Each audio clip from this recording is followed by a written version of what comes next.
पिंडक कौन था, वह भगवान गौतम बुद्ध का शिष्य कैसे बना और अनाथ पिंडक का नाम अनाथ पिंडक कैसे पड़ा, इन्हीं सब रहस्यों को जानने के लिए हम आज की कहानी सुनेंगे।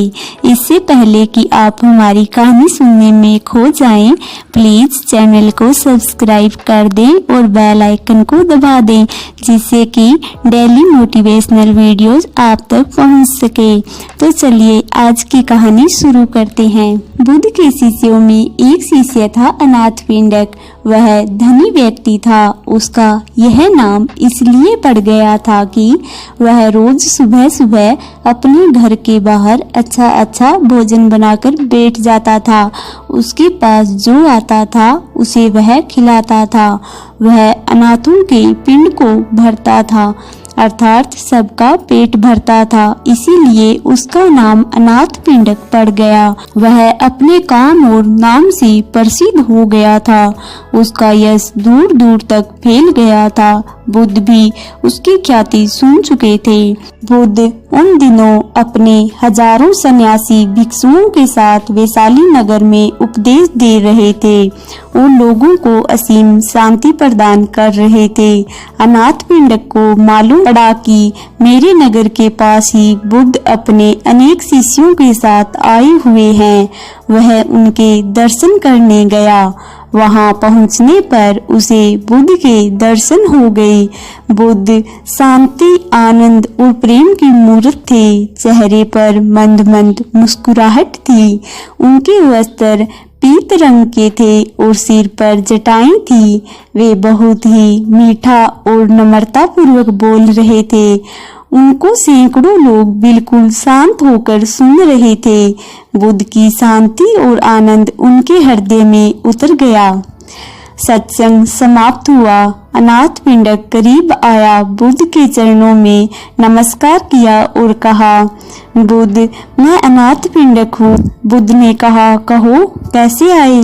अनाथ पिंडक ने कहा, मैं चाहता हूँ कि आप मेरे नगर में पधारे। वहाँ के लोग आपके धर्म उपदेश को सुनकर लाभान्वित हो और उनका जीवन आनंद से भर जाए। बुद्ध ने कहा, ठीक है, मैं आऊंगा। अनाथ पिंडक बहुत प्रसन्न हुआ। उसने पुनः बुद्ध के चरणों में प्रणाम किया और एक ओर बैठ गया।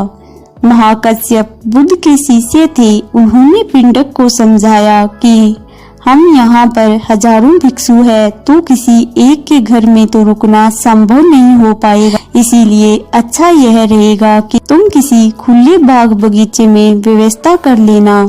अनाथ पिंडक ने कहा, ठीक है, ऐसा ही होगा। वह अपने नगर लौट आया और अपने नगर में नजर दौड़ाई कि कहाँ कहाँ पर व्यवस्था हो सकती है। उसने एक बड़ा सुंदर बगीचा देखा। वह बगीचा उसे पसंद आ गया।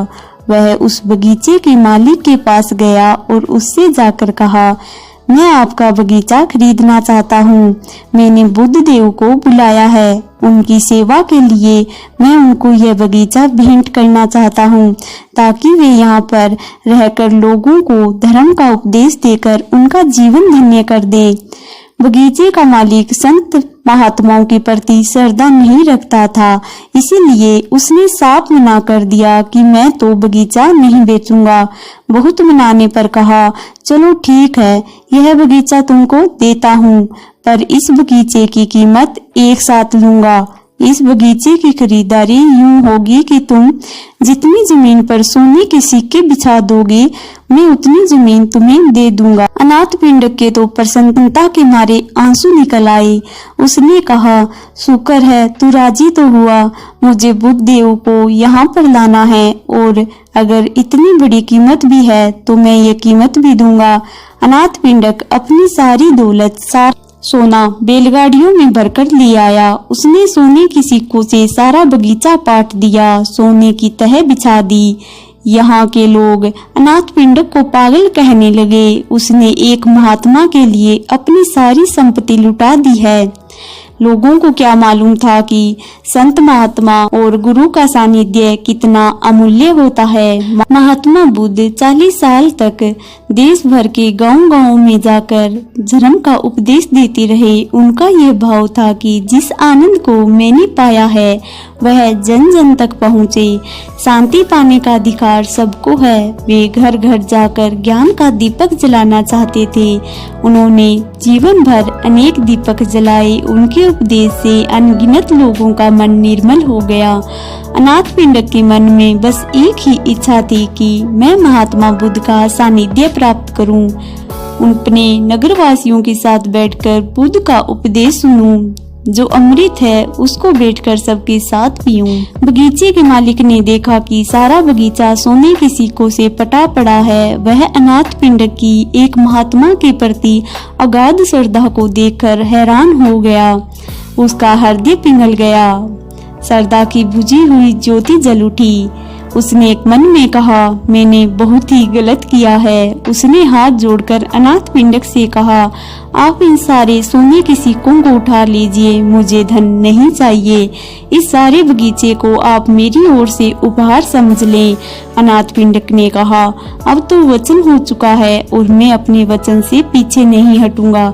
अब तो तुम स्वर्ण मुद्राएं उठा लो, मैं इस धन को स्वीकार नहीं करूंगा। ऐसा सुनकर बगीचे के मालिक ने अनाथपिंडक के चरण पकड़कर कहा, आप मुझे माफ करें, मैंने आपके साथ जो व्यवहार किया है वह ठीक नहीं था। आज मैं पछता रहा हूँ और मुझे स्वयं पर ग्लानि हो रही है। अनाथपिंडक को उस पर दया आ गई। उसने उसको एक उपाय सुझाया कि मैं धन तो वापस नहीं ले सकता, लेकिन हाँ, जब महात्मा बुद्ध कुछ समय बाद धर्म उपदेश की वर्षा करके दूसरे गांव में जाए तो तुम वहां जाकर उनके और उनके शिष्यों के रहने की व्यवस्था करना। धन के लोभ से सत्संग का लोभ कहीं अधिक श्रेष्ठ होता है। तो देखो फ्रेंड्स, अनाथपिंडक भगवान गौतम बुद्ध का एक बहुत ही अच्छा शिष्य था और उसने पूरी जिंदगी बौद्ध धर्म के प्रचार प्रसार में और लोगों की सेवा करने में लगा दी। उसने अपनी सारी संपत्ति को बौद्ध धर्म के प्रसार में और लोगों की सेवा में दान कर दिया।